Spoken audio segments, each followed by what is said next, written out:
Welcome. Are we ready to go, Rob?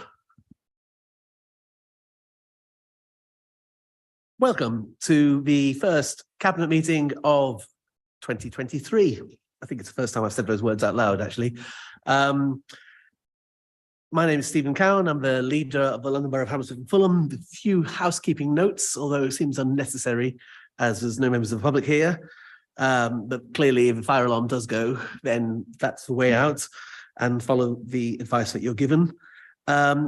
We have the full cabinet here, so I will start with to my right, and if you will run around that way, Councillor Ben Coleman. Good evening. Hi, Councillor Francis Ume. Good evening. Good evening, Councillor Rebecca Harvey. Hello, Councillor Alex Anderson. And to my left, I know it's unusual for you, Rowan. Rowan. Good evening, Councillor Rowan Ree, Cabinet Member for Finance and Reform. Good evening, Councillor Andrew Jones. Good evening, Councillor Sharon Holder. Good evening, Councillor Wesley Harcourt. Good evening, Councillor Bora Kwan. Thank you very much. Also present is the Chief Executive and the her following team. Okay, we'll move straight on to item number 1 of the agenda, which is minutes of a Cabinet meeting held on the 5th. Councillor Cowan, I'd like to say good evening as well. Councillor Victoria Brocklebank Fowler, Leader of the Opposition. Well, it's nice to see you. Thank you. Minutes of the Cabinet meeting held on the 5th of December 2022. Are those any points arising from that? Are they agreed? Agreed. Apologies for absence. There are none. Okay. Declarations of interest. Are there any declarations of interest? Nope. Right, move straight on to item number 4, cost of living crisis and climate emergency response. Move over to Councillor Holder, who will introduce the paper. Thank you very much, Councillor Cowan. In line with this administration's commitment to improve the offer to residents visiting friends and family or shopping across the borough during the last elections, this report proposes to implement a new emissions-based parking charge that decreases current charges for 80% of vehicles as set out in table 4. This policy further supports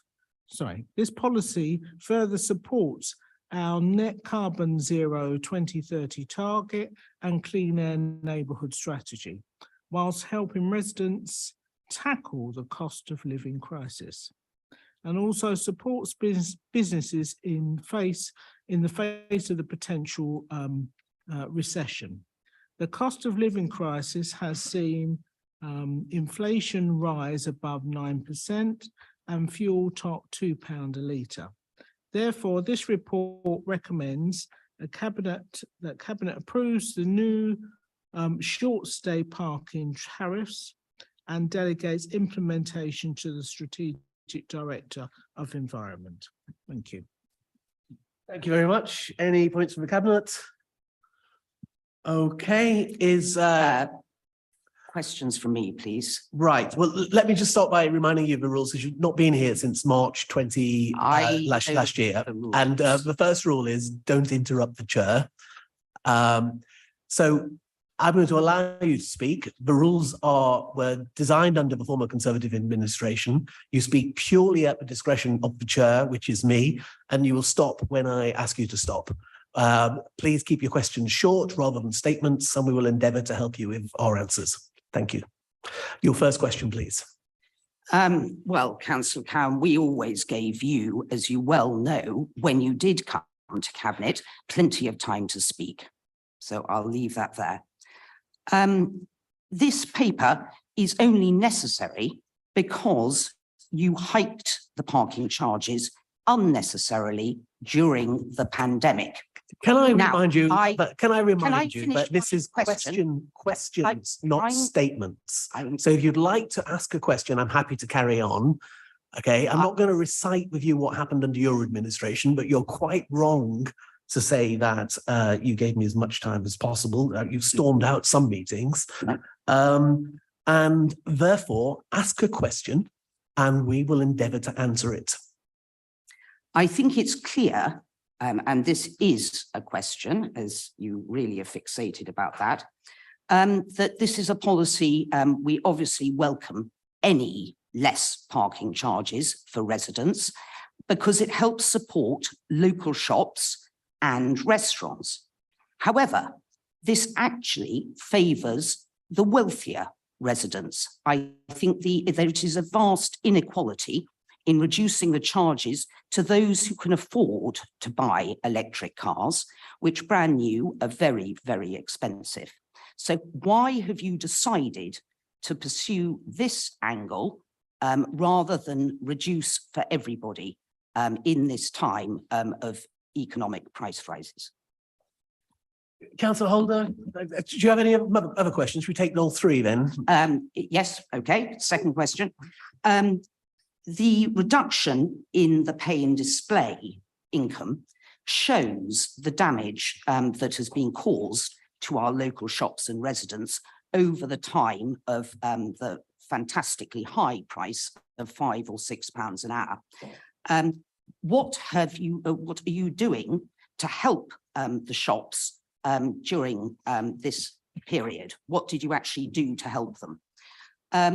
Secondly, I just want to make the point that electric cars, we only have 3% or so in the borough. And so that means that 97% of people are still affected by higher parking charges. So I'd like an explanation of that. I think I'll stop there. Thank you. Councillor Holder.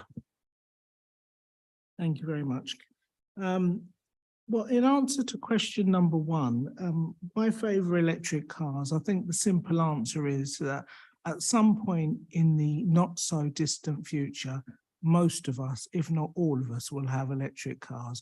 So it will favour everybody in the borough at that point and not just the wealthy. Okay.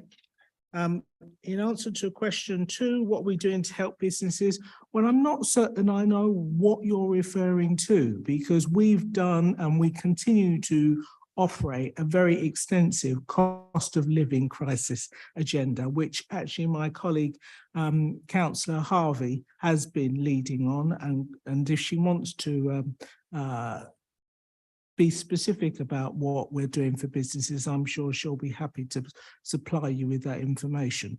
But quite frankly, I've not yet received anything from businesses saying to me that they particularly want something in terms of parking to do with cost of living. So if you would like to give me their names and their business addresses, I will be more than happy to respond to those points. Could you just ask question 3 again? Yes, of course. The final point, actually, I wanted to make, that I mentioned only 3% of cars at the moment being electric or hybrid. And that is very significant. I completely agree with you. I think there are very few people who would not wish to buy an electric or hybrid car. It's a matter of affordability at this time. So meanwhile, people are sticking with their own cars, and the second-hand car market, although slightly coming down, is still very high. And some of those early hybrids are not fit necessarily for the distances that some people have to drive. So it's obviously a forward-looking policy, but it's just the rest of us, it'll take quite some time to catch up. The final point I wanted to make was that also in your manifesto, and there is no sign of that in this paper, was the opening up of the entire borough to free zonal parking outside of rush hour and outside of school collection time. And nothing has been done on this. And I wondered if you would explain why. Look, can I just on that note, because you're going, have you read the report? Yes, I have. Right. Yes. Okay. It's not coming across from your questioning. Ben, would you like to just come in and point out some of the discrepancies that were evident within the questioning? Yeah, from the reports, it's clear that 80% of drivers of vehicles are going to see a decrease in charges. And I think what your misunderstanding you're making, and I hope this is a helpful correction, is that you're talking just about electric vehicles and you're not talking about the totality of vehicles. If we, at the moment, we introduced the charges that we did because the borough was being filled up, we felt, by people who were using it as a parking lot.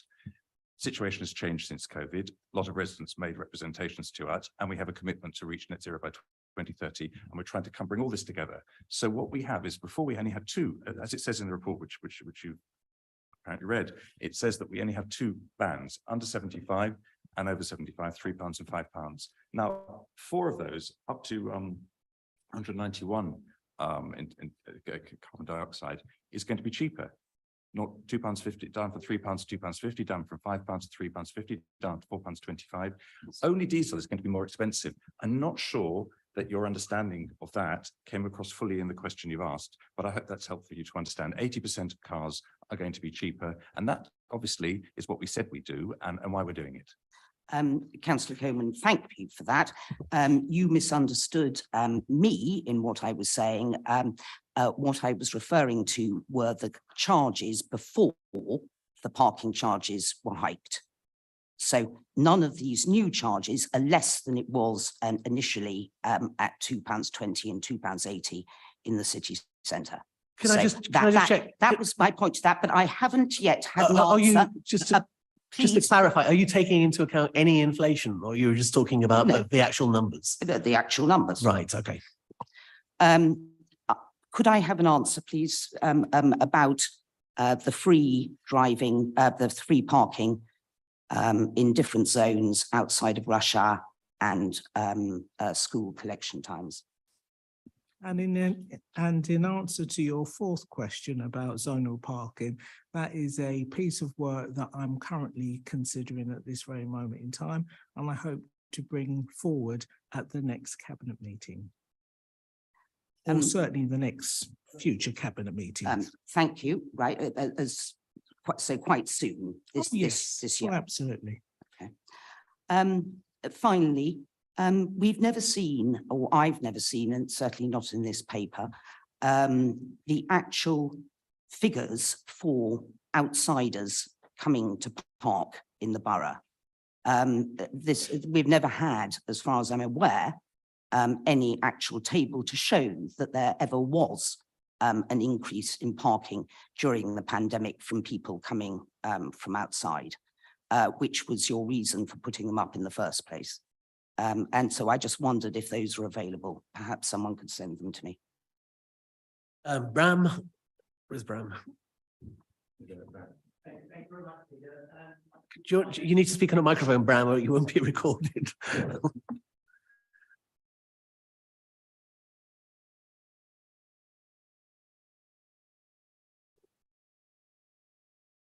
Thank you very much, Leader. I can get this information for you and get it sent to you if that's okay. Yeah. Yes, thank you. Any more questions?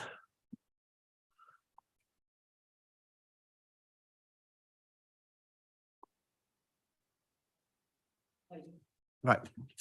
Okay. Well, what I would say is, putting this paper into context, is we fully recognize that the economy has been extremely badly managed over the last 12 years, and particularly so under the Liz Truss regime.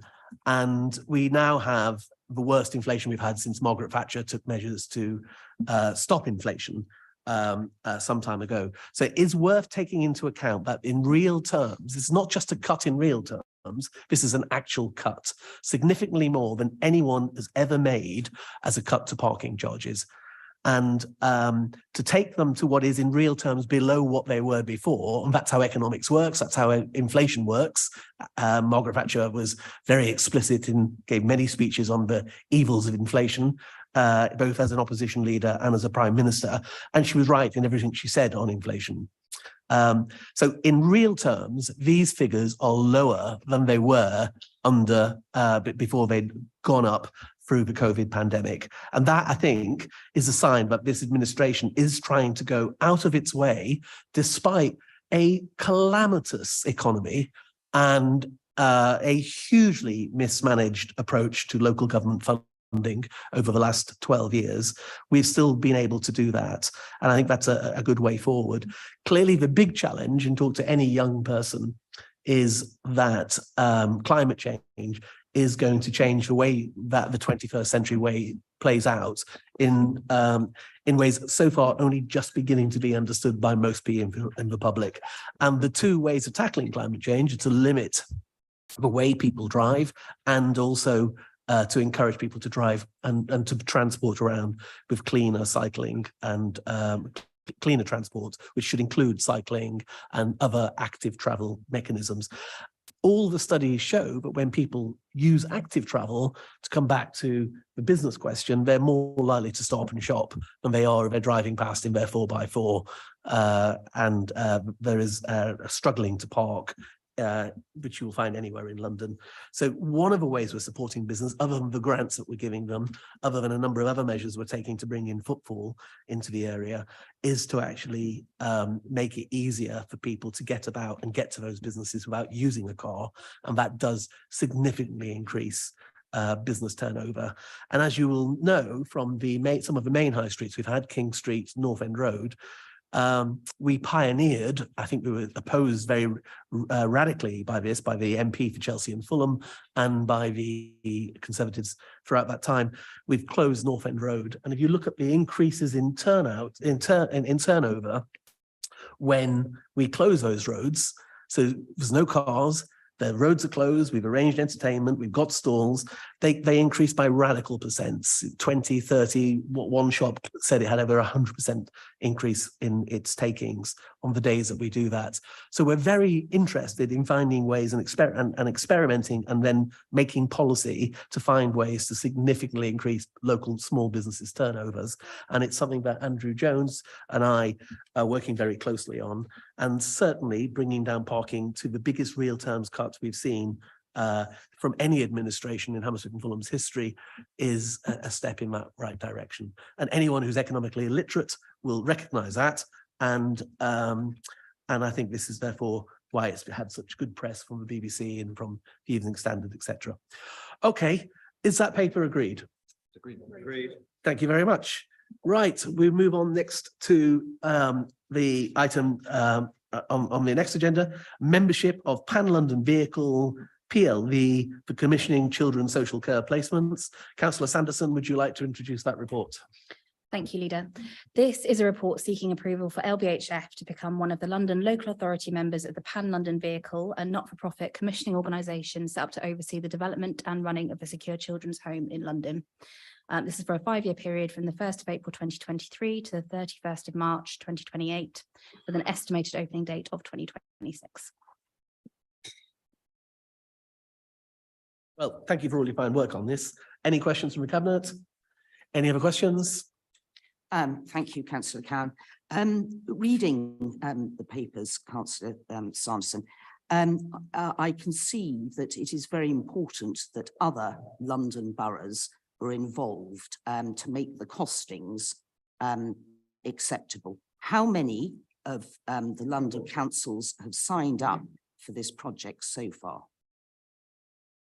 I think it's going through different cabinets at different councils all at the same time at the moment. So I met with lead members from all across London a couple of weeks ago to discuss this, and it's got support across London, including the lead member for children education for the LGA in London, in Hillingdon. So I think it's going through various councils, but this is obviously something we're very supportive of.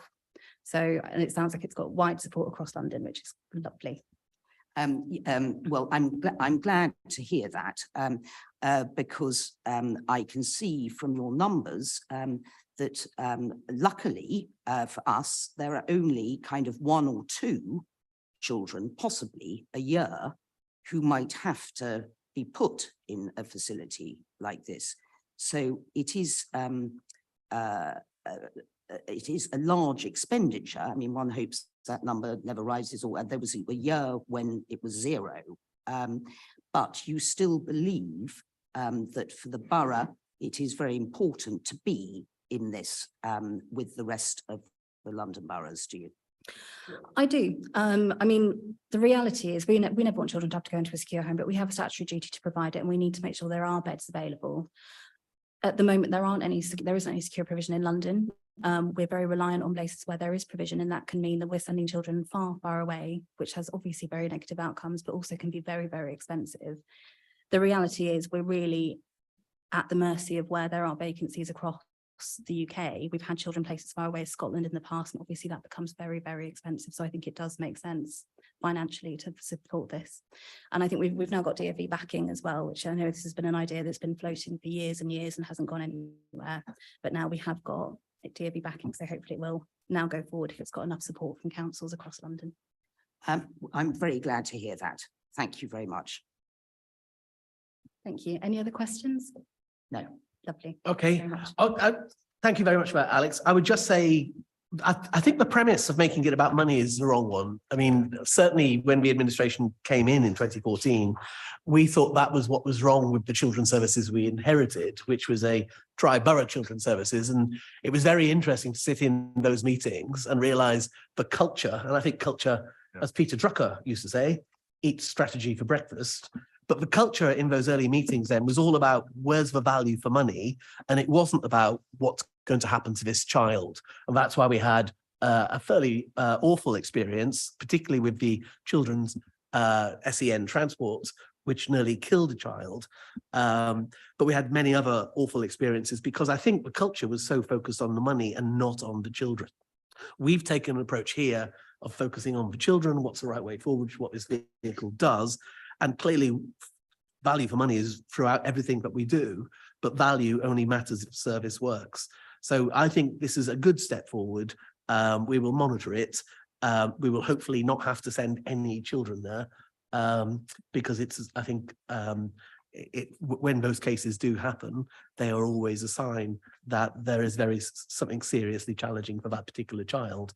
But the fact that we brought this forward is a good move. And so thank you very much, Alex. Councillor Sanderson. Are there any other questions on this? Is that item agreed? Agreed. All right, thank you very much. Item number 6, and that's over to Councillor Jones. Thanks very much. So item number 6 is basically funding that we have received thanks to the hard work of officers from the West London Alliance to fund upgrading of our digital infrastructure. So fibre optic cables effectively, which also support, and most importantly, the digital connectivity for residents, particularly those who don't have access to digital services. So it's enhancing the digital infrastructure we have in the borough, £1.13 million of investment, which will increase the number of, reduce the number of not spots as they are framed, and enable many more of our residents to access better digital services. So, I mean, that in essence is it. We have received external funding, but I would emphasise that officers worked hard to secure that funding, which wasn't a necessary outcome we would have automatically got. So it's good news around our digital infrastructure. Excellent. Any comments or questions from the Cabinet? Any others? Okay. Is that item agreed? Agreed it is. Thank you very much. Item number 7, Council Tax Support Scheme. Councillor Ree. Thank you very much, Leader. Now, I've got a number of fairly technical reports this evening, but this is one that I wanted to take a moment just to talk through. So not only does Hammersmith and Fulham have the 3rd lowest council tax in the country, we also have one of the most generous council tax support schemes as well. Only 53% of residents, so just over half, pay the full council tax amount. Others are given, thank you, are given various reductions due to either being on low incomes, being in receipt of certain benefits, or being unable to pay in other ways. We are also one of only 34 councils across the whole country that charges absolutely nothing for the most vulnerable residents. Lots of other councils have been forced to create a minimum charge, but we've done very well in terms of keeping this down for the most vulnerable residents in the borough. This is particularly good work. I particularly want to praise officers for this in light of the cuts that we've received to our grants in recent years. 55% real terms cut in the grants that we receive from central government, And so in order to be able to preserve this very generous scheme for the people who need it most is a great bit of work and something that I'm incredibly proud of. Thank you very much. Thank you, Councillor Ree. Any questions from Cabinet? Any others? Then I would say this is, I mean, as we'll see in the, did you want a question? Yes, Sure. please. It is, we are thrilled that you're continuing with the council tax support, particularly at this time.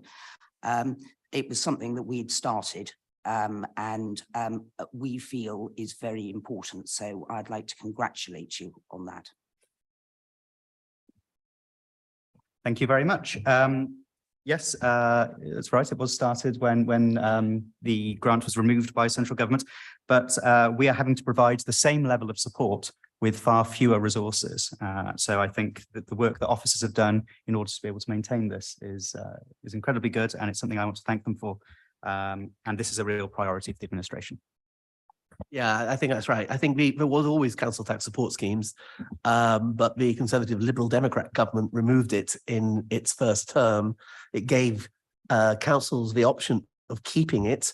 Not all did, and it's to the credit of the former administration that it did keep the council tax support scheme that had been in place from Tony Blair and Gordon Brown's time, because once the ring fence was moved.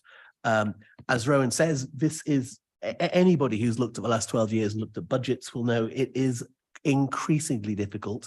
It's no surprise that in the last few years, councils like Northampton, Windsor and Maidenhead, and indeed Croydon have all signalled financial challenges and some going bankrupt. And the fact that we've got very tight financial stewardship and are reforming public services to save record amounts of wasteful council spending is what's allowing us to put into frontline services and schemes such as this one. So thank you very much, Councillor Ree. Okay, that brings us nicely onto the next item, which is item number 8, council tax base and collection rate. Thank you very much, Leader. This is a statutory report setting out the number of properties that our council tax calculations are based on. The report shows that there's been an increase of 1,673 properties over the last year. Very good. Okay. So is that agreed? Item 9, corporate revenue monitor. All right, thank you very much. Another one of our regular reports, this one looking at spending against our revenue budget as of month 6. The recommendations are to note the spending and adjustments to the budgets. Is that agreed?